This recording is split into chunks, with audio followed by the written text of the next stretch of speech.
Hi friends, मी विठ्ठल जोशी। या व्हिडिओमध्ये आपण भंडारा जिल्हा व सत्र न्यायालयामध्ये शिपाई पदाचा अंतिम निकाल जाहीर झालेला आहे त्याची माहिती पाहणार आहोत।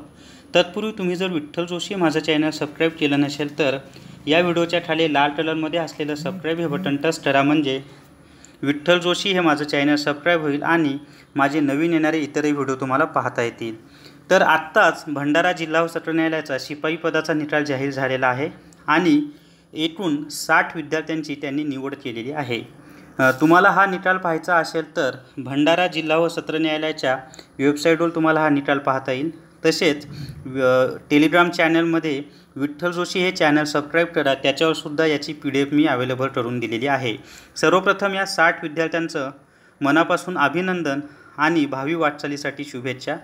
ही जी निवड यादी आहे ही आजपासून 2 वर्षांसाठी व्हॅलिड असणार आहे, म्हणजे न्यायालयामध्ये जशा जशा जागा रिक्त होतील तसं 2 वर्षांमध्ये या विद्यार्थ्यांना घेतलं जाणार आहे आणि या सर्व विद्यार्थ्यांची निवड ही परमनंट स्वरूपात झालेली आहे।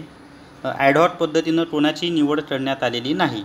तर या व्हिडिओमध्ये आपण भंडारा जिल्हा व सत्र न्यायालयामध्ये शिपाई पदाचा जो निकाल लागलेला आहे त्याची माहिती पाहिलेली आहे। तुमच्या मित्रांसोबत इतर व्हॉट्सअप ग्रुपवर व टेलिग्राम चॅनलवर हा व्हिडिओ जास्तीत जास्त शेअर करा व विठ्ठल जोशी हे माझं चॅनल सबस्क्राइब करा। Thank you very much.